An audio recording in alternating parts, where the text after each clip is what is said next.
બહુ મારા મોં પર વાસી રોટલી ફેંકીને બોલી, લે તારી ઓકાત ફક્ત આ વાસી રોટલીઓ અને વધેલો શાક જેટલી જ છે. હું તને ભિખારી સમજીને રોટલી આપી રહી છું. આ જ ગણું છે.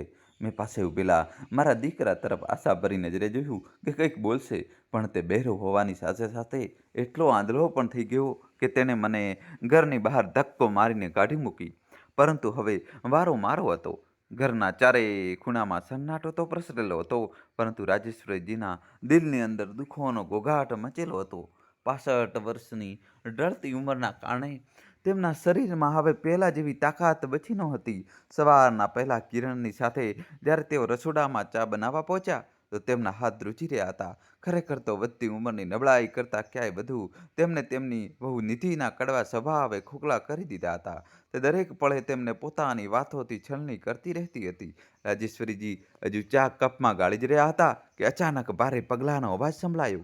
નિધિએ ગુસ્સામાં આગ બબૂલા થઈને રસોડાના ઉંબરા પર પગ મૂક્યો અને ઊંચા અવાજે તમાશો ઊભો કરી દીધો. તે ચીસ પાડતા બોલી, ઓ ડોસી, શું તારું મગજ ઠેકાણે નથી? સવારમાં અહીં આવીને ગંદકી કેમ ફેલાવી રહી છે? આને ચા કહેવાય કે ગંદુ પાણી? મેં તને સેંકડો વખત ચેતવણી આપી છે કે આ રસોડા તરફ ડોક્યું પણ ન કરતી, પણ તને કોઈ વાત મગજમાં બેસતી જ નથી. ત્યાં પત્તી અને ખાંડ શું તારા સ્વર્ગવાસી પતિ ઉપરથી મોકલાવાય છે, જે તું માલકણની જેમ અહીં હુકમ ચલાવી રહી છે અને પૂછ્યા વગર સામાન બગાડી રહી છે? નિધિનો કર્કશ અવાજ રસોડાની દિવાલો સાથે અથડાઈને ગુંજ્યો, જેનાથી રાજેશ્વરીજીનું આખું શરીર ધ્રુજવા લાગ્યું. તે ખરાબ રીતે ડરી ગયા અને ધીમા અવાજે સફાઈ આપતા બોલ્યા, વહુ, કાલે રાત્રે તું જ કહેતી હતી કે તારું માથું ભારે છે. બસ એટલા માટે વિચાર્યું કે એક કપ ચા પીવડાવી દઉં તો તને આરામ મળી જશે. રાજેશ્વરીજીની મમતા ભરેલી વાત સાંભળીને નિધિનો પારો વધુ ચડી ગયો. તેને ઝાપટો મારીને ગરમ ચાનો કપ ઉઠાવ્યો અને પૂરી તાકાતથી પોતાની સાસુના કપાળ પર દે માર્યો. કપ અથડાતા જ એક જોરદાર અવાજ થયો અને તેના અણીદાર ટુકડા રાજેશ્વરીજીની ચામડીના ઊંડે ખૂંપી ગયા, જેનાથી લોહીની પાતળી ધાર તેમના ચહેરા પર વહેવા લાગી. ઉકળતી ચા તેમના શરીર પર પડી, જેનાથી તેમની ચામડી બળવા લાગી અને તેઓ દર્દના માર્યા તરફડી ઉઠ્યા. તેમની ધૂંધળી આંખોમાં આંસુ છલકાઈ આવ્યા, પરંતુ નિધિને તેમના પર જરાય દયા ના આવી. તે વધુ જોરથી બૂમો પાડી ઉઠી, એ ડોસી, મગરના આંસુ બહાવીને નાટક કરવાનું બંધ કર. મને તો સમજાતું નથી કે તું અત્યાર સુધી ધરતી પર બોજ કેમ બનેલી છે. તે મારી જિંદગી નરક બનાવી દીધી છે. તારી દેખરેખ અને બીમારીઓ વેઠતા વેઠતા હું પાકી ગઈ છું. ઉપરથી તારા રોજના નવા તમાશા મારો જીવ લઈ લેશે. બસ કાંપવું અને ભીખ માંગવી શીખી છે કે શું તે? ના તારાથી ઘરનું કોઈ સંભળાય છે અને ના તારી અક્કલ ઠેકાણે રહે છે. રાજેશ્વરીજી દિવાલોનો સહારો લઈને પાછળ હટવા લાગ્યા. તેમની સાડી ચાથી પૂરેપૂરી પલળી ચૂકી હતી, પરંતુ તેમને પોતાની બળતરા કરતાં વધુ નિધિના આગામી પગલાંનો ડર સતાવી રહ્યો હતો. નિધિનો ગુસ્સો શાંત થવાના બદલે વધુ ભડકી ઉઠ્યો. તે ઝડપથી તેમની પાસે પહોંચી અને રાજેશ્વરીજીના સફેદ વાળને પોતાની મુઠ્ઠીમાં જકડીને તેમની પાછળ તરફ ખેંચ્યા. તે તેમના ચહેરાની એકદમ નજીક આવીને ફૂસફૂસાવી, મેં તને હજારો વખત ટોકી છે કે મારા નજરોની સામે ના આવતી. જો તે આખા બોયતળિયા પર ગંદકી ફેલાવી દીધી છે, મારા પતિની મહેનત રંગ લાવી રહી છે અને ઓફિસમાં તેમની પ્રગતિ થવાની છે, એવામાં શું તું તારી મનસુયત ફેલાવીને બધું બગાડવા માંગે છે? પોતાનો કાળમૂકો ચહેરો ક્યારેય અરીસામાં જોયો છે? તું સાક્ષાત અપશુકન છે. જો તને સાચે જ મારી જરાય ચિંતા હોય તો ક્યાંય જઈને મરી કેમ નથી જતી? ઓછામાં ઓછું તને આ અપમાનમાંથી મુક્તિ મળશે અને મને પણ ચેનની શ્વાસ નસીબ થશે. રાજેશ્વરીજીની હિંમત જવાબ આપી ગઈ હતી અને તેમની નજરો બોયતળિયા તરફ ઝૂકી ગઈ. તેમને એવું લાગ્યું જાણે તેમના હૃદયમાં વર્ષોથી સજાવેલો મમતાનો દરેક દોરો એક એક કરીને તૂટી રહ્યો હતો. નિધિની કડવાશ હજુ થમી નહોતી. તે ઝેર ઓકતા બોલી, કાન ખોલીને સાંભળી લે ડોસી, આજ પછી તું મને ઘરના કોઈ પણ ખૂણામાં ટહેલતી દેખાવી ન જોઈએ. હવેથી તું એ જ કરીશ જે હું નક્કી કરીશ, નહીંતર યાદ રાખજે, હું તારા દીકરા વિકાસના કાનમાં એવી આગ ભરીશ કે તે તને આ જ ક્ષણે ધક્કા મારીને રસ્તા પરથી કાઢી મૂકશે. પછી દુનિયાની સામે રોઈ રોઈને એવું ન કહેતી કે તારી વહુએ તારા પર જુલમ કર્યો છે. નિધિને આ ખોફનાક ધમકી સાંભળીને રાજેશ્વરીજીના શરીરમાં બચેલો ખૂચેલો જીવ પણ નીકળી ગયો. તેમને લાગ્યું જાણે તેમના પગ નીચેની જમીન સરકી ગઈ હોય અને તેઓ સતબત થઈને ઊભા રહી ગયા. તેમણે લથડતી જીભે આજીજી કરી, ના બેટા, એવું અનર્થ ના બોલ. મારાથી ભૂલ થઈ ગઈ. આગળથી હું બધું તારી પસંદગી મુજબ જ કરવાનો પ્રયત્ન કરીશ. રાજેશ્વરીજીની વાત પૂરી પણ નહોતી થઈ કે નિધિ ફરીથી સિંહણની જેમ ત્રાડી ઉઠી, પોતાની જીભ બંધ રાખ. મને તારી એક પણ દલીલ સાંભળવી નથી. તારા આ જ પ્રયત્નો તો આખું કામ બગાડી દે છે. તું પગથી લઈને માથા સુધી માત્ર ને માત્ર અપશુકુની આળ જ છે, જેના કારણે આ ઘરની સુખ શાંતિ પર ગ્રહણ લાગી ગયું છે. પોતાની વાત ખતમ કરતાની સાથે જ તેણે પૂરી તાકાત લગાવીને રાજેશ્વરીજીને સામેની તરફ ધકેલી દીધા. વૃદ્ધ શરીરે ઝટકાને બરદાસ્ત ન કરી શક્યું અને તેઓ પડતા પડતા બચ્યા. કામતા હાથે તેમણે દિવાલને પકડી અને મોટી મુશ્કેલીથી પોતાને પડતા બચાવ્યા. તેમની ઘરડી આંખોમાંથી આંસુઓનો સૈલાબ વહી રહ્યો હતો, પરંતુ ગળામાંથી ડૂસકું પણ નીકળી શકતું નહોતું. એવું લાગી રહ્યું હતું જાણે એ ઘરમાં તેમને માત્ર રહેવાની જ નહીં, પરંતુ પોતાનું દુઃખ રોઈને જાહેર કરવાની પણ પરવાનગી નહોતી. તેમનું મૌન તેમની લાચારીની જુબાન આપી રહ્યું હતું. રાજેશ્વરીજી માટે આંખોમાંથી વહેતા આંસુ હવે નવા નહોતા. એટલા લાંબા સમયથી તેઓ આ દુઃખોને સહન કરતા આવ્યા હતા કે હવે તો દર્દ પણ તેમની જિંદગીનો એક જૂનો સાથી લાગવા માંડ્યો હતો. આજે જ્યારે કપાળ પર લાગેલી ઊંડી ઈંજામાંથી લોહીની પાતળી ધારા વહેવા લાગી, ત્યારે પણ તેમણે હોબાળો ન મચાવ્યો. તેઓ ચૂપચાપ રસોડાના એક અંધારા ખૂણામાં લપાઈને બેસી ગયા અને ધ્રુજતી આંગળીઓથી કપાળના જખમ પર સરસિયાનું તેલ થપથપા લાગ્યા. તેઓ બસ એ જ ઈચ્છતા હતા કે રક્તના ટીપા જલ્દી રોકાઈ જાય અને કોઈને તેમની વહુના કારણે કોઈ અસુવિધા ન થાય. તેઓ હંમેશા આવું જ કરતા હતા, તમામ પીડાને પોતાના ભીતરમાં દફન કરી દેનારી, જેથી ઘરની શાંતિ ભંગ ન થાય અને તેઓ કોઈના રસ્તાનો કાંટો ન બને. પરંતુ વહુ નિધિનો આ રીતે હાથ ઉપાડવો, ગુસ્સામાં વાસણોને જમીન પર પછાડવા કે વાત વાતમાં તેમની મમતાનું અપમાન કરવું હવે કોઈ નવી ઘટના નહોતી રહી ગઈ. અપમાન અને તિરસ્કાર તો જાણે રાજેશ્વરીજીની રોજબરોજની કિસ્મતનો અતૂટ હિસ્સો બની ચૂક્યો હતો. દરેક વખતે જ્યારે તેમના આત્માને કચડવામાં આવતો, તો તેમના મનમાં બસ આ જ ટીસ ઉઠતી કે આખરે મારો અપરાધ શું છે? મેં ક્યાં કમી છોડી દીધી? દર્દની આ જ લહેરમાં વહેતા વહેતા તેમનું મન સ્મૃતિઓમાં ગલિયારોમાં કેટલાય દાયકા પાછળ ચાલ્યું ગયું. તેમને એ દિવસ યાદ આવ્યો જ્યારે તેઓ પોતે આ ઉંબરે વહુ બનીને આવ્યા હતા. એ સમયે તેમણે પોતાની એ જ નાની આંખોમાં એક નવું સ્વપ્ન સજાવ્યું હતું અને પોતાની જાત સાથે વાયદો કર્યો હતો કે તેઓ આ ઘરની ઈંટને પ્રેમથી જોડી રાખશે. તેમણે પ્રણ લીધું હતું કે ભલે ગમે તેટલી મોટી કુરબાની કેમ ના આપવી પડે, તેઓ કોઈ પણ સંબંધની દોડને નબળી નહીં થવા દે. રાજેશ્વરીજીએ આ વચનને માત્ર શબ્દ સુધી સીમિત ન રાખ્યું, બલકે પોતાના લોહી પરસેવાથી તેને સાચું કરી બતાવ્યું. સૂરજ આથમવાથી લઈને આગલી સવાર સુધી તેઓ વગર થાકે આખા ઘરની જવાબદારીઓ નિભાવતા રહ્યા. પતિની મહેનતની કમાણીના એક એક પૈસાને તેમણે મોટી કરકસરથી સાચવીને રાખ્યો, જેથી પરિવારનું ભવિષ્ય સુરક્ષિત રહે. તેમણે પોતાના દીકરા વિકાસના ઉછેરમાં કોઈ કસર ન છોડી. તેને ઉચ્ચ શિક્ષણ અપાવ્યું, પોતાના પગ પર ઊભો કર્યો અને જ્યારે તેના લગ્નનો સમય આવ્યો, ત્યારે એક ખુશાલ સંસાર વસાવવા માટે પોતાની આખી મૂડી લગાવી દીધી. દોસ્તો, કહાની છેલ્લા સુધી જોજો અને વિડીયો લાઈક કરી ચેનલ સબસ્ક્રાઈબ કરી દો. જ્યારે ઘરમાં બહુ નિધિએ કદમ રાખ્યો તો રાજેશ્વરીજીએ તેને પારકીને સમજીને પોતાની સગી દીકરીની જેમ ગળે લગાવી અને તેને દરેક ખુશી આપવાનો દરેક સંભવ પ્રયાસ કર્યો. રાજેશ્વરીજીની મમતાની હદ તો એ હતી કે વહુની નાની સરખી ઈચ્છા પૂરી કરવા માટે તેમણે પોતાની જરૂરિયાતોનું ગળું ગોઠવામાં પણ સંકોચ ન કર્યો. તેઓ એ ત્યાગની મૂર્તિ હતા જે પોતાની થાળીની રોટલી ઓછી કરી દેતા હતા, જેથી વહુનું પેટ ભરાઈ શકે અને તેના ચહેરા પર મુસ્કાન બનેલી રહે. પરંતુ સમયનું ચક્ર એવું ફર્યું કે નિયતિએ તેમની પાસેથી તેમની સૌથી મોટી તાકાત છીનવી લીધી. તેમના પતિ જે દરેક મુશ્કેલીમાં તેમના માટે એક ખડકની જેમ ઊભા રહેતા હતા, તેમનો સાથ છોડીને ચાલ્યા ગયા. તેમના ગયા પછી ઘરની ખુશીઓનો દીવો જાણે બુઝાઈ ગયો અને એ ફેલાયેલા સન્નાટામાં નિધિનો એ ભયાનક ચહેરો સામે આવ્યો જે રાજેશ્વરીજીએ ક્યારેય જોયો ન હતો. હવે એ જ વહુ જેના સપના માટે તેમણે પોતાની આખી ઉંમર ઓગાળી દીધી, તેમના એક નકામા સામાનની જેમ જોવા લાગી. આખરે ક્યાં સુધી આપણે આ ડૂસીને બોજ ઢસડતા રહીશું? આખો દિવસ ઘરમાં કેમ બેસી રહે છે? આનાથી હવે થાય જ છે શું?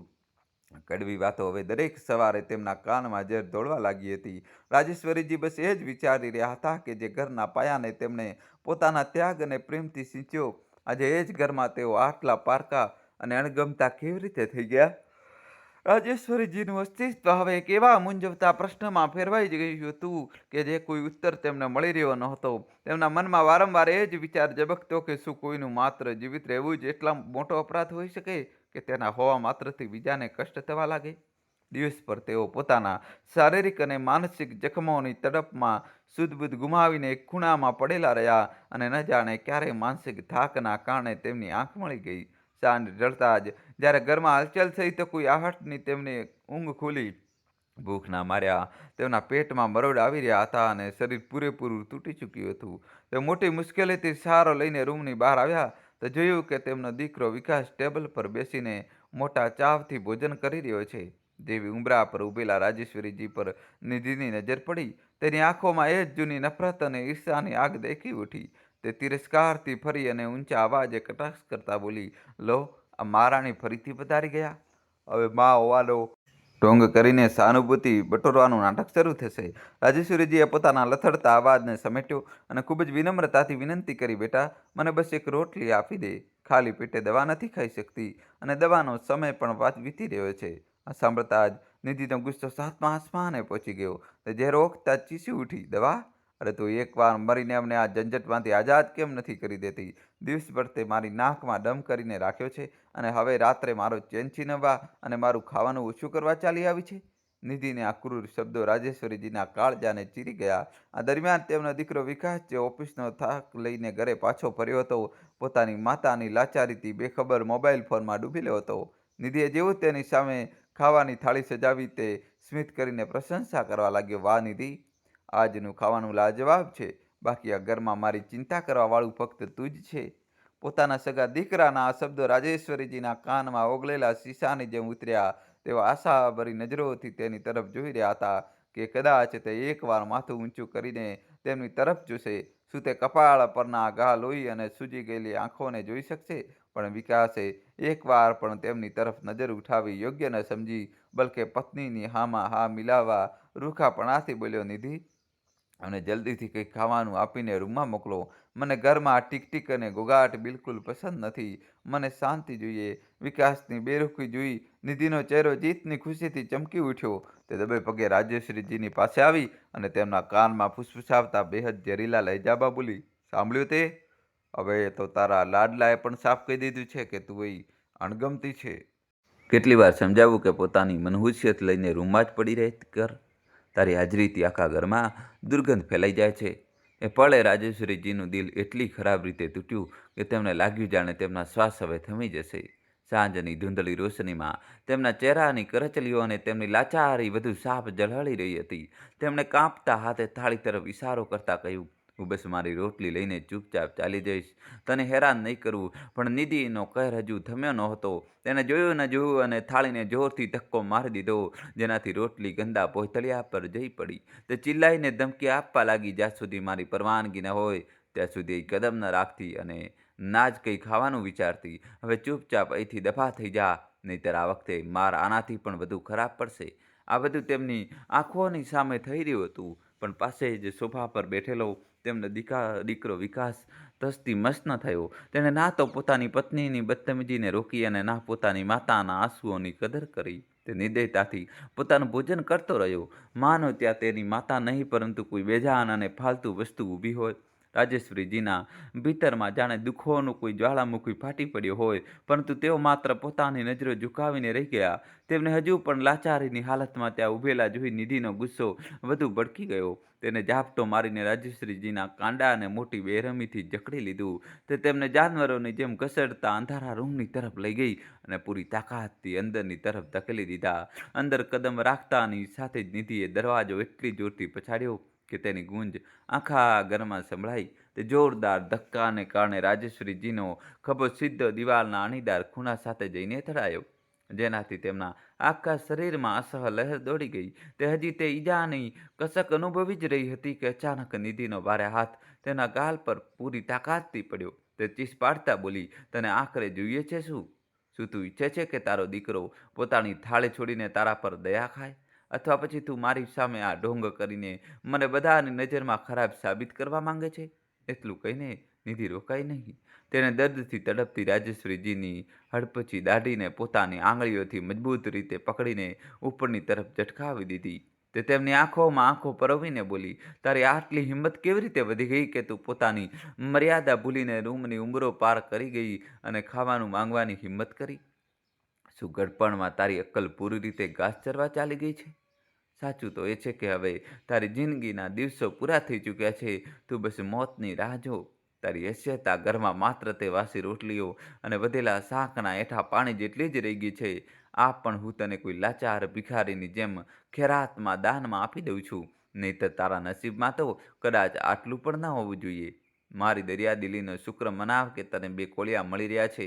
રાજેશ્વરીજીએ ધ્રુજતા હાથે પોતાના ફાટેલા પલ્લુ છેડાથી આંસુ લૂછવાનો નિષ્ફળ પ્રયાસ કર્યો. પરંતુ નિધિએ ઝટકો મારીને તેમનો હાથ દૂર કરી દીધો. તે ફૂંફાડા મારતો બોલી, ખબરદાર, જો આ રોવા ધોવાનો નવો નાટક શરૂ કર્યો તો તારા આંસુઓની હવે આ ઘરમાં કોઈ કિંમત નથી અને ના તો કોઈ આમને જોઈને પીગળવાનું છે. જો ફરીથી તે મારી સામે આવો તમાશો ઊભો કર્યો તો અંજામ બહુ ખરાબ આવશે. કાન ખોલીને મારી ચેતવણી સાંભળી લે. જો આઈંદા ક્યારેય અમને લોકો સગાવાલા જમતા હોય ત્યારે તું બહાર ભટકતી મળી તો આગલી ક્ષણે હું તને ધક્કા મારીને રસ્તા પર ફેંકાવી દઈશ. તું તારા દીકરા વિકાસની ફિતરત સ્વભાવ સારી રીતે જાણે છે. જો હું આજે તારું માથું પણ ફોડી નાખું ને તો પણ તે એક શબ્દ નહીં બોલે અને ના તો તારો સાથ આપશે. મને તારો આ ઉતરેલો અને મુર્દા જેવો ચહેરો, ફૂટી આંખે નથી ગમતો. તેથી પોતાની મનસુયતને આ જ રૂમમાં કેદ રાખ. બેચારી રાજેશ્વરીજી પથ્થરની મૂર્તિ બનીને ચૂપચાપ ઊભી રહી. અપમાન અને થપ્પડના કારણે તેમનો ચહેરો તમતમીને લાલ થઈ ગયો હતો. આંખો રોઈ રોઈને સૂજી ચૂકી હતી અને માથાના જખમમાંથી હજી પણ લોહીના ટીપાં નીતરી રહ્યા હતા. નિધિએ નફરત સાથે વાસી રોટલીઓની થાળી તેમના પલંગ પર ઉછાળી દીધી અને જતાં જતાં અંતિમ પ્રહાર કર્યો.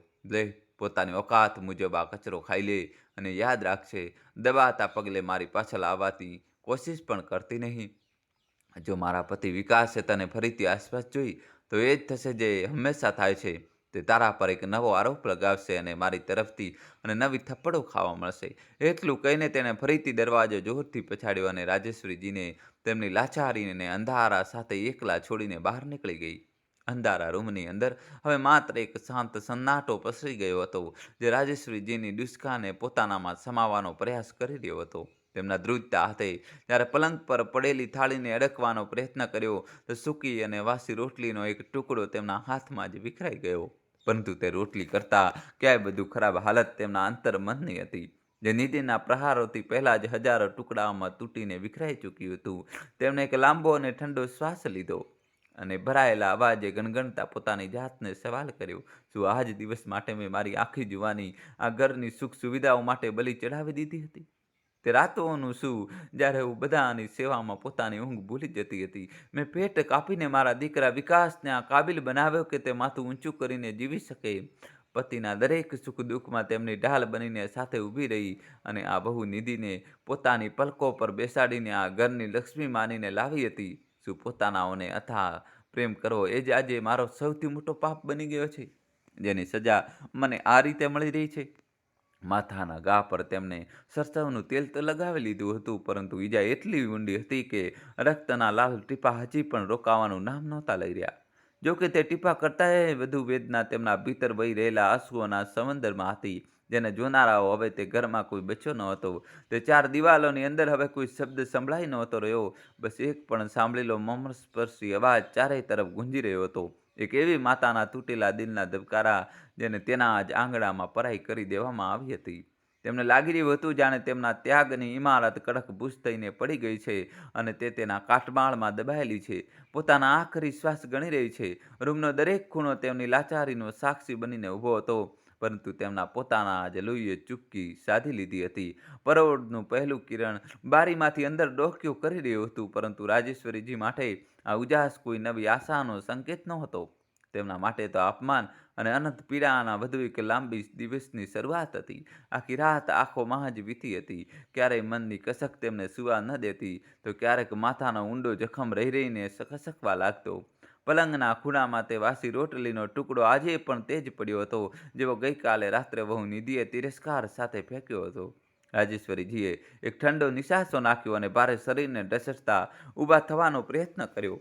આજે રવિવાર હતો. તેમને લાગ્યું કે કદાચ આજે ઘરમાં થોડી શાંતિ રહેશે, કારણ કે નિધિને મોડે સુધી સૂવાની આદત હતી અને વિકાસ પણ ઓફિસે જવાનો નહોતો. ભૂખ અને તરસથી ગળું સુકાઈ રહ્યું હતું, તેથી તેમણે વિચાર્યું કે દબાતા પગલે રસોડામાં જઈને ઓછામાં ઓછું 2 ઘૂંટ પાણી પી લેશે. ધ્રુજતા પગે તેમણે જેવી રસોડાની ઉંબરો પાર કરી, તેમની નજર ગંદા ગેસ સ્ટોવ પર પડી. રાત્રે દૂધ ઉકળીને ઢોળાઈ ગયું હતું અને સપાટી પૂરી રીતે ચીકણી અને મેલી દેખાઈ રહી હતી. રાજેશ્વરીજીને હંમેશાથી જ સફાઈ પસંદ હતી. ઉપરથી તેમને ડર સતાવા લાગ્યો કે જો નિધિએ આ ગંદકી જોઈ તો ફરીથી તેમના પર જ દોષ મળશે. વર્ષો જૂની સેવાની આદતને વશ થઈને તેમણે જૂનું કપડું ઉઠાવ્યું અને ધીરે ધીરે તેને સાફ કરવા લાગ્યા. દોસ્તો, હજી કહાની બાકી છે, છેલ્લા સુધી જોજો. વિડીયો લાઇક કરીને ચેનલ સબસ્ક્રાઈબ કરી દો. હવે મિત્રો, કહાનીમાં જબરજસ્ત ટ્વિસ્ટ આવવાનો છે, તેથી અંત સુધી અમારી સાથે જોડાયેલા રહેજો. તેમને આ વાતનો સહેજ પણ ખ્યાલ નહોતો કે તેમની આ એક નિયત તેમના માટે કાળ બનવાની છે. હજુ તેમણે અડધું કામ શરૂ જ કર્યું હતું કે અચાનક નિધિના ચિલ્લાવાના અવાજે ઘરની શાંતિને ભંગ કરી દીધી. "ઓ બુઢિયા, તારી હિંમત કેવી રીતે થઈ ફરીથી મારી રસોઈમાં કદમ મૂકવાની? મેં હજારો વાર મના કરી છે કે અહીંથી કોઈ વસ્તુનો હાથ અડાડતી નહીં. તું હંમેશા મારું કામ વધારવા ચાલી આવે છે." રાજેશ્વરીજીના હાથમાંથી તે ભીનું કપડું છૂટી ગયું. હવે તે બહુ ખરાબ રીતે ગભરાઈને પાછળ દિવાલ સાથે જઈને ચોંટી ગયા. નિધિ લાલચોળ થઈને રસોડામાં ઘૂસી અને તેનો ચહેરો નફરતથી ધમધમી રહ્યો હતો. તે ચીસ પાડતા બોલી, "આ શું તમાશો લગાવી રાખ્યો છે? તે મારો બધો કિંમતી સામાન તહસ નહસ કરી દીધો. તને સહેજ પણ અક્કલ નથી કે શું? મેં મારી ચાની પત્તી અને ખાસ ડબ્બાઓ જે જગ્યાએ રાખ્યા હતા તેમને ક્યાં છુપાવી દીધા તે?" રાજેશ્વરીજીએ હાથ જોડીને કરગરતા કહ્યું, "વહુ, હું તો બસ આ ગંદકી સાફ કરી રહી હતી, જેથી તને સવારે પરેશાની ન થાય એટલા માટે." પરંતુ નિધિએ તેમને બોલાવવાનો મોકો પણ ના આપ્યો અને તેમનો હાથ એટલી બેરહમીથી પકડ્યો કે તેમની હાડકાં કડકડવાની નોબત આવી ગઈ. તે ફૂંફાડો મારતા બોલી, "પોતાની જુબાન બંધ રાખ. તું સફાઈ કરીને મારા પર કોઈ એહસાન નથી કરી રહી, પણ બધું બગાડી રહી છે. આજે મારો શોપિંગ પર જવાનો પ્રોગ્રામ હતો અને તે સવારમાં પોતાની મનસુયત ફેલાવીને મારો બધો સુકૂન ખરાબ કરી દીધો." નિધિનું ગાંડપણ એ હદે વધી ગયું હતું કે તે રાજેશ્વરીજીને જાનવરોની જેમ ઢસડતી લિવિંગ રૂમના વચ્ચોવચ્ચ લઈ ગઈ. રાજેશ્વરીજી દર્દના માર્યા કણસી રહ્યા હતા. "બહુ, છોડી દે મારો હાથ. બહુ દુખી રહ્યો છે. ગડપણનું શરીર છે, મારા પર રહેમ કર." ત્યારે જ અવાજ સાંભળીને વિકાસ પણ રૂમમાંથી બહાર નીકળી આવ્યો અને આંખો ચોળતા બોલ્યો, "નિધિ, શું વાત છે? સવારમાં આ શું હંગામો મચાવી રાખ્યો છે?" નિધિએ રાજેશ્વરીજીને એક જોરદાર ધક્કો દીધો, જેનાથી તે સોફાના ખૂણા સાથે અથડાતા બચ્યા. તે પોતાના પતિ વિકાસ તરફ વળી અને ઝેર ઓકતા બોલી, "જુઓ, તમારી માની કરતૂતો. આને કેટલી વાર ચેતવણી આપી ચૂકી છે કે મારી કિચનથી દૂર રહે, પણ આને ચેન નથી પડતો. આને આખા રસોડામાં ગંદકી ફેલાવી દીધી છે અને મારો બધો સામાન ઇધર ઉધર કરી દીધો છે. આજે મારી ખરીદી માટે બહાર જવાનું હતું અને મને કોઈ પણ પ્રકારનો અપશુકન નહોતો જોઈતો. આ બુઢિયા જાણી જોઈને એવું વર્તન કરે છે જેથી આપણા ઘરની બરકત રોકાઈ જાય અને આપણું ખરાબ થાય." તે ઉભેલી રાજેશ્વરીજી તરફ નફરત ભરી નજરે જોઈ રહી હતી, જાણે તે કોઈ માણસ નહીં પણ તેમના ઘરની સૌથી મોટી મુસીબત હોય. પોતાની પત્ની નિધિના ચહેરા પર છવાયેલો ગુસ્સો અને આંખોમાં ભરેલી નિરાશા જોઈને વિકાસ તરત જ પીગળી ગયો. તેની આંખોમાં તેની પોતાની માતા પ્રત્યેની સંવેદનાઓ મરી ચૂકી હતી. ત્યાં માત્ર અકળામણ અને ચીડ બચી હતી. તે રાજેશ્વરીજી તરફ નફરતભરી નજરે જોતા બોલ્યો, "માં, તમે આખરે સમજતા કેમ નથી? જ્યારે નિધિએ સાફ મના કરી છે કે તમે રસોડામાં મત જાઓ, તો તમે પોતાની મનમાની કેમ કરો છો? આખરે કઈ વાત માટે તમે રોજ રોજ આ ઘરમાં કલેશ પેદા કરો છો?" રાજેશ્વરીજી ફાટી આંખે પોતાના સગા વિકાસનો ચહેરો જોતી રહી ગઈ. તેમનું ગળું રૂંધાઈ ગયું અને આંખોમાંથી હતાશાના આંસુ વહેવા લાગ્યા. તે લથડતા અવાજે બોલી, "બેટા, મારો વિશ્વાસ કર. તું તો બસ થોડી સાફ સફાઈ કરવાની કોશિશ કરી રહી હતી, જેથી વહુને મહેનત ન કરવી પડે. બસ, બહુ સાંભળી લીધું તારું જૂઠ." નિધિ કોઈ નાગણની જેમ ફૂંફાડો મારતા વચ્ચે જ ચીસી ઉઠી, "હું આ અપશુકનિયાળ બુઢિયાને હવે એક પળ માટે પણ આ છત નીચે બરદાસ્ત નથી કરી શકતી. આનો રોજનો આ નાટક અને મારા દરેક કામમાં દખલગીરી મારો જીવ લઈ લેશે. આજે ફેસલો થઈને જ રહેશે. આને આ જ વખતે આ ઘરની ઉંબરો બહાર કાઢવી જ પડશે." વિકાસ પહેલાં તો થોડો અચકાયો અને અસમંજસમાં પડી ગયો. તેણે દબાયેલા અવાજે કહ્યું, "નિધિ, આ તું કેવી વાતો કરી રહી છે? આખરે તે મારી માં છે, એવું કેવી રીતે?" નિધિએ એક કડવો ઉપવાસ કર્યો અને પોતાનો અવાજ વધુ ઊંચો કરી લીધો, "આ કોઈ માં નથી. આ ફક્ત એક નકામો બોજ છે. અને સાંભળી લો, જો આજે આ બુઢી આ ઘરમાં રહી તો હું કસમ ખાઉં છું કે હું અત્યારે ને અત્યારે જ મારો રસ્તો અલગ કરી લઈશ. તારે આજે જ આખરી પસંદગી કરવી પડશે. કાં તો તું પોતાના ડ્રામેબાજ માને પસંદ કરી લે અથવા મને."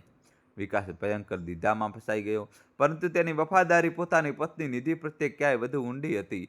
તેને નિધિના ચાલ્યા જવાનો ડર સતાવી રહ્યો હતો અને ઓફિસમાં થનારી પોતાની પ્રગતિના કેટલાક સપના તેને પોતાની માની મમતા કરતાં ક્યાંય મોટા લાગી રહ્યા હતા. તેને એક લાંબો અને ઠંડો શ્વાસ લીધો, જાણે તે પોતાની જિંદગીનો સૌથી મોટો પરંતુ ક્રૂર નિર્ણય લેવા જઈ રહ્યો હોય. તેને પોતાની ગરદન ઊંચી કરી અને પોતાની મા તરફ જોયું. તે સમયે તેની આંખોમાં મમતાનું એક પણ ટીપું બચ્યું નહોતું, માત્ર પથ્થર જેવી ઠંડક હતી. ઠીક છે નિધિ, તું જે ઈચ્છે છે એ જ થશે, તે પથ્થરદિલ બનીને કઠોર અવાજે બોલ્યો. આ સાંભળતા આજ રાજેશ્વરીજીનું દિલ માનો છાતીમાં તૂટીને ચકચૂર થઈ ગયું. જે વિકાસને તેમણે પોતાની કૂખમાં પાળ્યો, પોતાની રાતોની ઊંઘ અને પોતાની ઉંમર આપીને મોટો કર્યો, તે જ આજે પોતાની પત્નીની એક ધમકી પર તેમને દર ભટકવા માટે ઘરથી કાઢવા તૈયાર ઊભો હતો. તેને પોતાના કાન પર વિશ્વાસ નહોતો આવી રહ્યો કે મમતાનો આટલો ભયાનક બદલો પણ મળી શકે છે. નિધિએ એક પળ પણ ગુમાવ્યા વગર ટેબલ પરથી કારની ચાવી ઝૂંટવી લીધી અને પોતાની આંખોમાં ક્રૂરતા ભરીને ચિલ્લાઈ, ઊભી થા બુઢિયા, બહુ જોઈ લીધું તારું આ રોવા ધોવાનું. આજે હું તને તારી સાચી ઓકાત અને અસલી ઠેકાણું બતાવીને જ દમ લઈશ.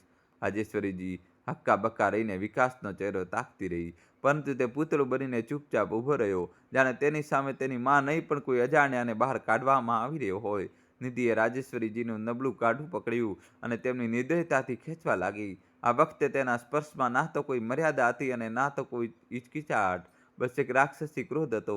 તેને વૃદ્ધ રાજેશ્વરીજીને જાનવરોની જેમ ઢસડતા મુખ્ય દ્વારથી બહાર ધકેલી દીધા.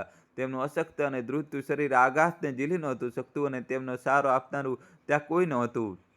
રાજેશ્વરીજી વિલપતા વિનંતી કરવા લાગ્યા, વહુ મને છોડી દે, તું મને આ હાલતમાં ક્યાં લઈ જઈ રહી છે? તેમનો અવાજ હવે ગડપડ અને ડરના કારણે વધુ ધીમો પડી ગયો હતો. નિધિએ તેમનું એક ન સાંભળ્યું અને તેમને જબરજસ્તી કારની પાછલી સીટ પર અંદરની તરફ ઢાંસી દીધા. આફરાતફરીમાં રાજેશ્વરીજીનું માથું કારના દરવાજાના લોખંડ સાથે જઈ અથડાયું. તેનાથી તેમની જૂની ઈજા ફરીથી તાજી થઈ ગઈ, પણ પથ્થરદિલ નિધિ પર આની કોઈ અસર ન થઈ. તેને ઝટકાથી કાર સ્ટાર્ટ કરી અને ધૂળ ઉડાડતી ઝડપથી ઘરથી દૂર નીકળી ગઈ. રાજેશ્વરીજી ધૂંધળી આંખોથી કારની બારીની પેલે પાર પોતાને તે ઘરને ઓझલ ગાયબ થતું જોતી રહી. તેની એક એક ઈંટ તેમણે પોતાના અરમાનોથી સિંચી હતી. જેમ જેમ ઘરનું અંતર વધી રહ્યું હતું, તેમના સીનામાં એક જ સવાલ દમ ગૂંથી રહ્યો હતો કે આખરે મારો ગુનો શું છે? શું પોતાનાઓને પ્રેમ કરવો એ જ સૌથી મોટો ગુનો છે? આશરે અડધા કલાક પછી નિધિએ શહેરથી સીમાથી બહુ દૂર એક ઉજ્જડ અને વેરાન વિસ્તારમાં જઈને કારના બ્રેક માર્યા. ત્યાં ચારે તરફ માત્ર તૂટેલી ફૂટેલી ખંડેરી ઇમારતો અને ખાડા ટેકરાવાળા રસ્તા હતા. દૂર દૂર સુધી કોઈ માણસનું નામો નિશાન નહોતું. નિધિએ ઝટકાથી દરવાજો ખોલ્યો અને રાજેશ્વરીજીને ત્યાંથી પકડીને બહાર ખેંચી લીધા. તે ઝેર ઓકતા બોલી, ચાલ નીચે ઉતર. આ જ કચરો અને આ ગલીઓ તારી અસલી જગ્યા છે. હવે પેટ ભરીને પોતાના નસીબ પર રડ અને પોતાનું આ ઘટિયા નાટક કર. અહીં તારી ચીજ સાંભળવા વાળું પણ કોઈ પેદા નથી થયું. રાજેશ્વરીજીના પગ જમીન પર પડતા જ ધ્રુજવા લાગ્યા. તેમનું શરીર હવે વધુ અત્યાચાર સહન કરવાની હિંમત ગુમાવી ચૂક્યું હતું. લાચાર પથ્થરની મૂરત બનીને તેઓ નિધિના નફરતથી ભરેલા ચહેરાને નિહાળતા રહ્યા. અચાનક તેમને વિકાસની યાદ આવી અને તેમણે અંતિમ આશા સાથે પૂછ્યું, વહુ મારો વિકાસ, હું તેના વગર ક્યાં જઈશ? તે મને શોધશે? આ સાંભળીને નિધિએ એક શેતાની અને ઝેરીલી મુસ્કાન આપી અને બોલી, તારો વિકાસ? તેને હવે તારી પરવા તો શું? તારું નામ પણ યાદ નથી રાખવું. હવે તે મારી સાથે ખુશ રહેશે. તું હવે આ જ દુર્ગંધમાં રહીશ અને ત્યાં જઈશ જ્યાંથી તું આવી હતી. અને કાલ ખોલીને સાંભળી લે, જો બીજી વાર ભૂલથી પણ તે મારા ઘર તરફ પગ મૂક્યો તો અંજામ આના કરતાં પણ 1000 ગણો ભયાનક હશે. આટલું કહીને નિધિએ કારનો દરવાજો જોરથી બંધ કર્યો અને ધૂળ ઉડાડતી વતનની તરફ એટલે કે શહેર તરફ ભાગી નીકળી. તે રાજેશ્વરીજીને તે અજાણ્યા અને સુનસાન વેરાન જંગલમાં મોતના પડછાયામાં એકલા છોડી ગઈ. રાજેશ્વરીજીના ઘૂંટણોએ જવાબ આપી દીધો અને તેઓ ત્યાં જ ધૂળ ભરેલી જમીન પર ઢળી પડ્યા. શરીરની અસહ્ય પીડા અને તૂટેલા હૃદયના ઊંડા જખમોથી તેઓ ખરાબ રીતે જૂજી રહ્યા હતા. આથમતા સૂરજના છેલ્લા કિરણો હવે ધૂંધળા થઈ ચૂક્યા હતા અને રાજેશ્વરીજીને અહેસાસ થઈ રહ્યો હતો કે તેમના જીવનનો સૂરજ પણ હવે હંમેશા માટે અસ્ત થઈ ચૂક્યો છે. રાજેશ્વરીજી તે બેજાન અને ધૂળ ભરેલી જમીન પર કોઈ પથ્થરની મૂર્તિની જેમ નિસહાય બેસી રહ્યા. કારના એન્જિનનો છેલ્લો અવાજ પણ જ્યારે હવાના ઝાપટામાં વિલીન થઈ ગયો, ત્યારે તેમને અહેસાસ થયો કે હવે તેમને ચારે તરફ માત્ર સન્નાટો નથી, પરંતુ તેમના તાર તાર થઈ ચૂકેલા હૃદયનો કરુણ આક્રંદ ગુંજી રહ્યો છે. તેમની પથરાયેલી આંખો ટગર ટગર એ જ રસ્તાને જોઈ રહી હતી જ્યાંથી તેમનું પોતાનું સંતાન વિકાસ તેમને કાળના મોંમાં છોડીને ચાલ્યો ગયો હતો. દૂર ક્ષિતિજ પર શહેરની ઊંચી ઇમારતો ધૂંધળી થઈ રહી હતી. એ જ શહેર, એ જ ઘર, જેના સુખ ચેન માટે તેમણે પોતાની ઉંમરની એક એક ઈંટ ઓગાળી દીધી હતી. વિકાસ. તેમના સૂકા ઓઠો પરથી આ નામ એક દબાયેલી સિસકીની જેમ નીકળ્યું, જાણે તેઓ હજી પણ વિશ્વાસ નહોતા કરી શકતા કે તેમનું પોતાનું લોહી આટલું ઠંડુ હોઈ શકે છે. માથાના ઘાની બળતરા તો કદાચ સમય સાથે ભરાઈ જાત, પણ દીકરા દ્વારા આપવામાં આવેલા તિરસ્કારનો ઘા તેમના અસ્તિત્વની આરપાર કોઈ ઝેરીલા ખંજરની જેમ ખૂંચી રહ્યો હતો. હવે તને કોઈ નહીં પૂછે, તારો સમય પૂરો થઈ ગયો. વિધિના ઝેરીલા શબ્દો તેમના કાનમાં કોઈ ભયાનક પડઘાની જેમ વારંવાર પાછા આવી રહ્યા હતા. તેમને અનુભવાઈ રહ્યું હતું કે કોઈએ તેમના શરીરમાંથી માત્ર પ્રાણ જ નહીં, પરંતુ જીવવાની છેલ્લી આશા પણ નિર્દયતાથી ચૂંટી લીધી છે.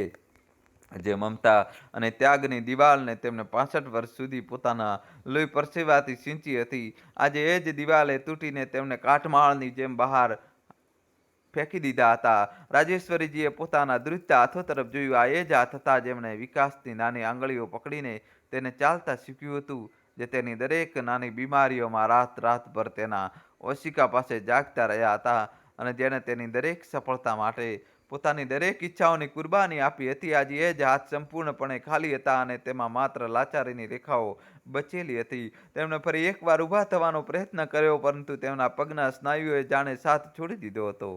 શરીરમાં ભૂખનો મરોડ અને અપમાનની તરફ એક સાથે ઉઠી રહ્યા હતા, જેના કારણે તેઓ લથડીને ફરીથી એ જ ધૂળમાં જઈ પડ્યા. આસપાસ ઊભેલી તે ખંડેર અને તેજી દેવાયેલી ઇમારતો તેમને એકલતાને વધુ ભયાનક બનાવી રહી હતી. એવું લાગી રહ્યું હતું જાણે તે નિર્જીવ દિવાલો પર તેમની જેમ જ દુનિયા દ્વારા ઠુકરાવી દેવાયેલી અને ભૂલી જવાયેલી હતી. અચાનક રાજેશ્વરીજીને લાગ્યું કે તેમનું માથું લોઢા જેવું ભારે થઈ રહ્યું છે, અને છાતીની અંદર હૃદયના ધબકારા બેકાબૂ થઈને અનિશ્ચિત તાલ પર નાચી રહ્યા છે. છેલ્લા 24 કલાકની એક એક ક્રૂર ઘટના કોઈ ડરાવણી ફિલ્મની જેમ તેમની આંખોની સામે ફરવા લાગી. તે ચાનો તૂટેલો કપ, વિકાસનો તે સંવેદનહીન અને પથરાયેલો ચહેરો, તળિયે ફેંકેલી તે વાસી રોટલી, અને નિધિ દ્વારા કારમાંથી ઘસડાવવામાં આવતું તેઓ પોતાની આંખો મીચીને આ દ્રશ્યોને ભૂલી નાખવા માંગતા હતા, પણ આંસુઓનો સહેલાબ અટકવાનું નામ નહોતો લેતો. હવે આ આંસુઓમાં પણ કોઈ રાહત બચી નહોતી. તેમની વેદના માત્ર મન સુધી સીમિત નહોતી, પરંતુ એક અસહ્ય શારીરિક પીડા બની ચૂકી હતી. તેમની છાતીમાં એક એવી ગુંગળામણ અનુભવવા લાગી, જાણે કોઈ અદૃશ્ય હાથ તેમની ગરદન દબાવીને તેમના શ્વાસ રૂંધી રહ્યો હોય. અતિશય માનસિક આઘાત, ઊંડા અપમાન અને આ જીવલેણ એકલતાના બોજ હેઠળ રાજેશ્વરીજીનું વૃદ્ધ શરીર ખરાબ રીતે ધ્રુજવા લાગ્યું. તેમણે ઠંડી જમીન પર હાથ ટેકવીને પોતાને સંતુલિત કરવાનો છેલ્લો પ્રયાસ કર્યો, પરંતુ તેમના આત્મા અને શરીર બંને હવે હાર માની લીધી હતી. જીવનની તે અંતિમ અને કષ્ટદાયક ક્ષણોમાં રાજેશ્વરીજીની ધૂંધળી થતી આંખોની સામે તેના સ્વર્ગસ્થ પતિનો તે સૌમ્ય અને હસતો ચહેરો ઉભરી આવ્યો, જે દરેક મુશ્કેલ ઘડીમાં તેમની ઢાલ બનીને રહેતા હતા. તેમને લાગ્યું જાણે તેઓ તેમને બોલાવી રહ્યા હોય. ધીમે ધીમે આસપાસ બધું ધૂંધળું થવા લાગ્યું, અને અંધારું કોઈ ઊંડી ખાઈની જેમ તેમને ગળવા લાગ્યું. તે વેરાનનો રસ્તો, આથમતા સૂરજની તે ઉદાસ નારંગી લાલીમાં, અને પડતી જૂની દિવાલો, બધું જ કોઈ ચક્રવ્યૂહની જેમ તેમની આંખોની સામે ગોળ ગોળ ફરવા લાગ્યું. રાજેશ્વરીજીનું જર્જરિત શરીર હવે વધુ બોજ ઉઠાવી શક્યું ન હોય, અને તેઓ બેભાન થઈને તે જ ઠંડી જમીન પર પડી ગયા. તેઓ દર્દ, ભૂખ અને તિરસ્કારની તે અગાધ ખાઈમાં સમાઈ ગયા, જ્યાં ચેતનાનું કોઈ નામ નિશાન નહોતું.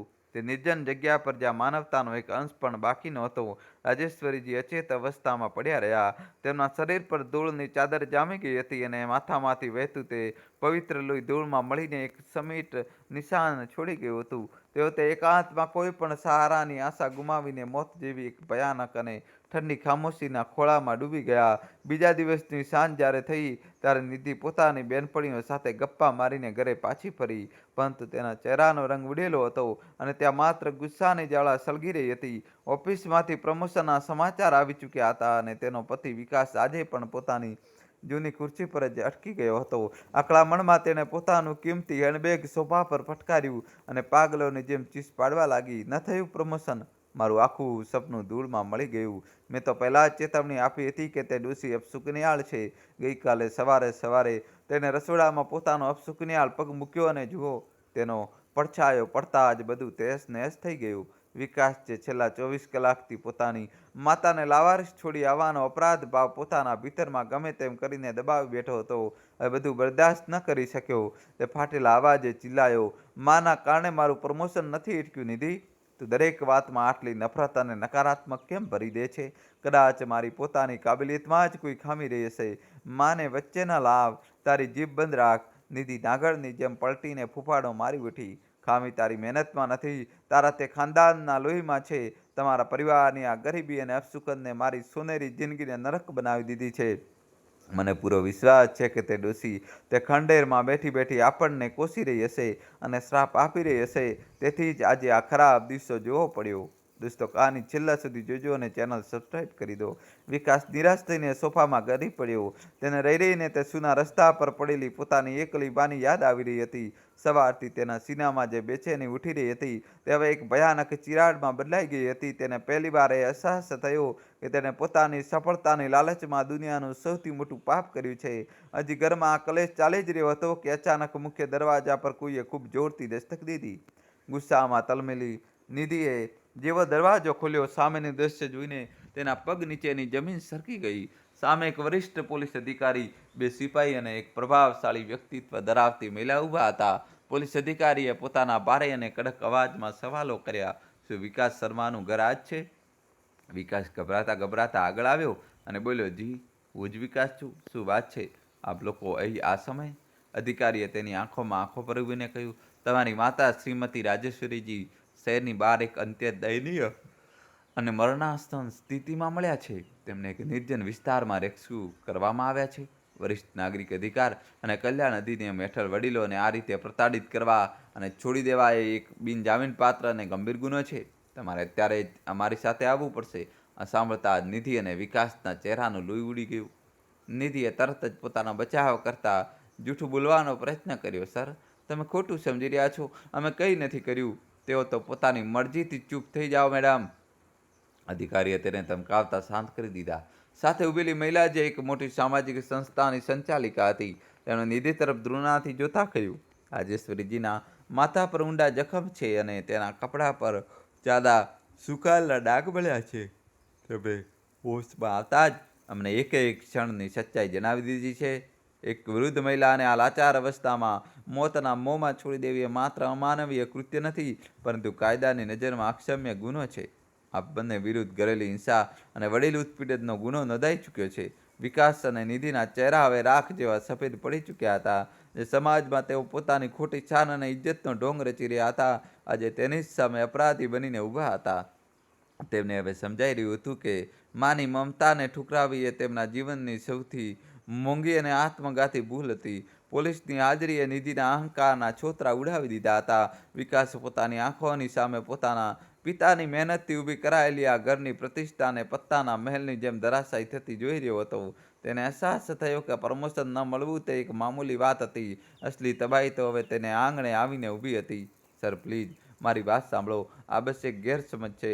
મારી માની માનસિક સ્થિતિ ઠીક નથી. તેઓ વહેકી વાતો કરી રહ્યા છે. વિકાસે અંતિમ પ્રયાસ કરતા ધ્રુજતા અવાજે જૂઠું બોલ્યું. ત્યારે જ સામાજિક કાર્યકર્તાએ વિધાએ તેને ટોકતા કડક લહેજામાં કહ્યું, મિસ્ટર વિકાસ શર્મા, તમારી માની મમતાનું વધુ અપમાન ન કરો. તેઓ સંપૂર્ણપણે સ્વસ્થ અને હોશમાં છે અને મેજિસ્ટ્રેટ સામે તેમના નિવેદનો નોંધવામાં આવી રહ્યા છે. તેમણે તમારા તે અપમાનજનક વ્યવહાર, માથા પર મારવામાં આવેલી તે ઈજા અને ગઈકાલ રાત્રે તેમને ભૂખ્યા રાખવાની આખી હકીકત બયાન કરી દીધી છે. અને સૌથી મોટી વાત, જ્યારે તમારી પત્ની તમને ઘસડીને બહાર લઈ જઈ રહી હતી ત્યારે તમે મુખ પ્રેક્ષક બનીને બધું જોઈ રહ્યા હતા. ઘરેલું હિંસાને પ્રોત્સાહન આપવાનો સૌથી મોટો પુરાવો છે. નિધિને જ્યારે લાગ્યું કે હવે બચવાનો કોઈ રસ્તો નથી, તો તેને તરત જ આંસુઓનું નાટક શરૂ કરી દીધું. સર, મને માફ કરી દો. હું બસ ગુસ્સામાં ભાન ભૂલી બેઠી હતી. મેં જાણી જોઈને એવું નથી કર્યું. હું મારી સાસુને મારી માની જેમ ચાહું છું. આ તો બસ અમારા વચ્ચેની ગેરસમજ છે. પોલીસ અધિકારીએ બે ટૂંક શબ્દોમાં કહ્યું, તમારું આ મગરવંશના આંસુનું નાટક હવે અદાલતમાં ચાલશે. હાલમાં આપ બંનેને કસ્ટડીમાં લેવામાં આવે. આગામી કેટલાક દિવસો વિકાસ અને નિધિ માટે કોઈ સળગતા નરકથી ઓછા નહોતા. તેમને જેલના સળિયા પાછળ એવા સવાલોનો સામનો કરવો પડ્યો જેને તેમના આત્માને ઢંઢોળી નાખ્યો હતો. તેમને જામીન તો મળી ગયા, પરંતુ ત્યાં સુધીમાં મીડિયા અને મહોલ્લામાં તેમની ઓળખ પોતાના જ માતા પિતાના દુશ્મન તરીકે પ્રખ્યાત થઈ ચૂકી હતી. વિકાસના ડરથી તેને નૈતિક પતન અને કંપનીની છબી ખરાબ કરવાના આરોપમાં સસ્પેન્શનની નોટિસ આપી દેવામાં આવી. જે પદ માટે તેને પોતાની માતાનો સોદો કર્યો, હવે તેની નોકરી જ દાવ પર લાગી ગઈ હતી.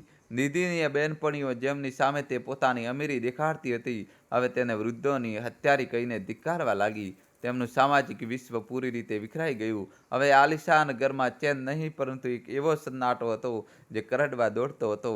જે નિધિને ઘરમાં ચમક જોઈતી હતી, હવે તે કામના બોજ હેઠળ દબાયેલી રહેતી હતી, કારણ કે એ બધો બોજ ઉઠાવનારી માતા હવે એ ઘરમાં નહોતી.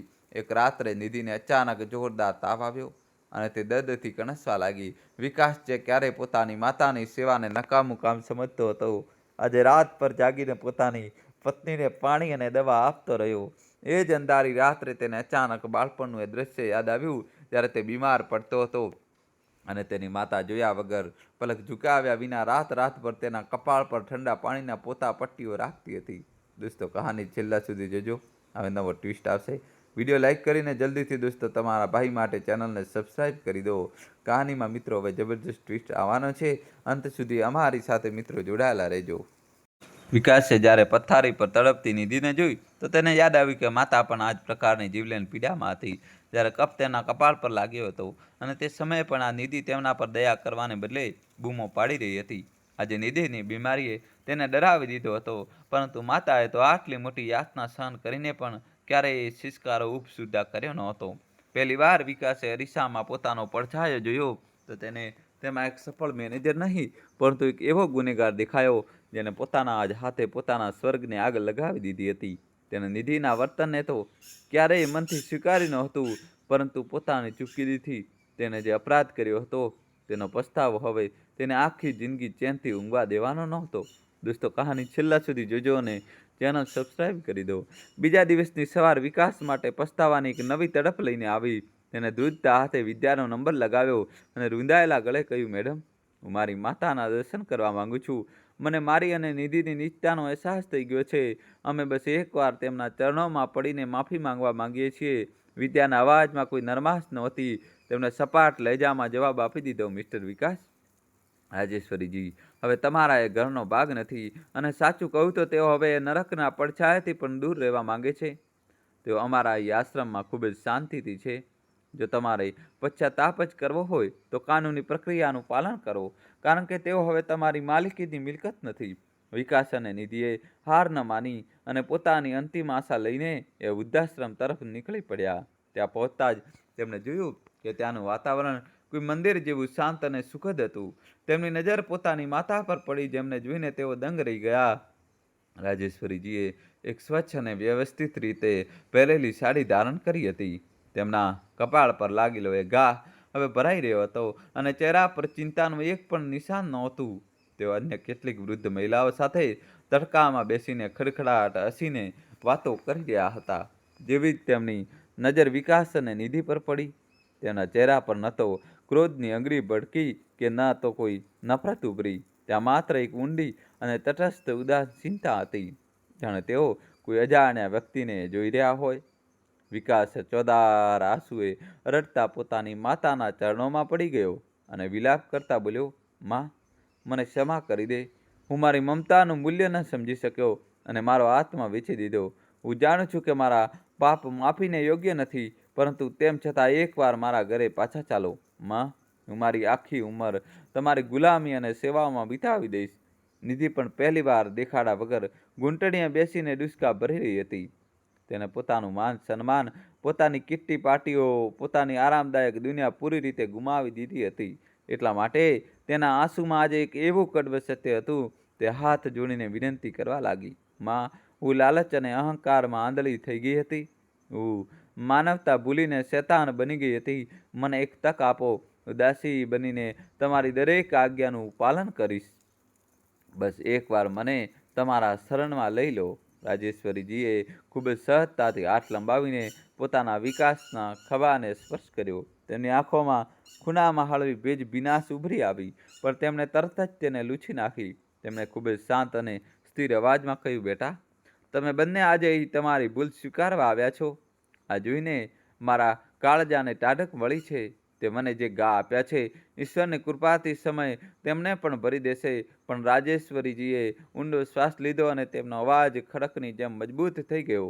બેટા, મેં એ ઘરને મારા જીવનના એક એક શ્વાસ મારા હાડકાનું પાણી કરીને ચૂર્ણ આપીને ઊભું કર્યું હતું, પરંતુ તે બદલામાં મને એક ઉજ્જડ અને વેરાન રસ્તા પર મરવા માટે ફેંકી દીધી. જે ચોખટે ઉંમરે મારું સ્વાભિમાન કચડ્યું અને જ્યાં મને પ્રેમનું એક ટીપું નસીબ ન થયું, ત્યાં હવે હું ફરી ક્યારેય કદમ નહીં રાખું. આ આશ્રમ હવે મારું ઘર છે. અહીં મને એક માતા જેવું સન્માન અને શાંતિ મળ્યા છે. તું મારો પોતાનો વિકાસ છે, એટલા માટે હું તને મનથી ક્ષમા કરું છું. પરંતુ હવે હું એ કેદખાનામાં ક્યારેય પાછી નહીં જાઉં. વિકાસ અને નિધિ સતબદ્ધ થઈ ગયા. તેમને લાગતું હતું કે માતા તો હંમેશની જેમ પીગળી જશે અને તેમના એકવાર બોલાવવા પર દોડીને આવી જશે. પરંતુ રાજેશ્વરીજીએ 65 વર્ષ પછી પહેલીવાર પોતાના આત્મસન્માન અને પોતાની શાંતિને સર્વોપરી રાખવાનો નિર્ણય કર્યો હતો. તેઓ એક હળવા સ્મિત સાથે બોલ્યા, હવે તમે બંને અહીંથી જાઓ. આજ પછી તમારે તમારો સંસાર અને તમારી જવાબદારી જાતે જ તમારા ખભા પર ઉઠાવવી પડશે. હવે કોઈ ડોશી તમારું કામ સરળ કરવા માટે ત્યાં નહીં હોય. આજ મારો અંતિમ આશીર્વાદ અને તમારો પાઠ સબક છે. વિકાસ અને નિધિ હાથ જોડીને રડતા રહ્યા, પ્રાર્થના કરતા રહ્યા, પરંતુ રાજેશ્વરીજી શાંતિથી વળ્યા અને પોતાની સહેલીઓ પાસે ચાલ્યા ગયા. તે બંને અત્યંત શરમ અને તૂટેલી મન સાથે એ આશ્રમની ઉંબરેથી બહાર નીકળ્યા. તેઓ આજે આ અટલ પાઠ લઈને લોહી રહ્યા હતા કે માતાની મમતાની કોઈ કિંમત આંકી શકાતી નથી અને જે માતાના આશીર્વાદને તેમને પગ તળે કચડ્યા હતા, તેને ગુમાવી દેવી એ જ તેમના જીવનની સૌથી મોટી શરમજનક હાર હતી.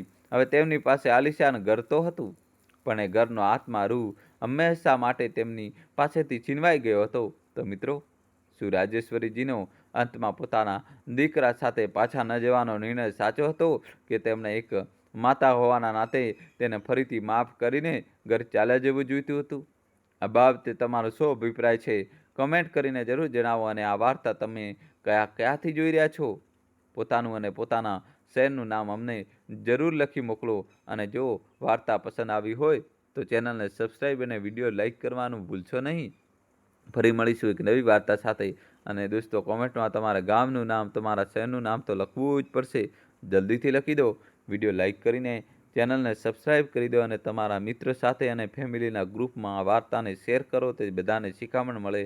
વિડીયોને લાઈક કરી ચેનલ સબસ્ક્રાઈબ કરજો. ખૂબ ખૂબ ધન્યવાદ. તમારો દિલથી આભાર.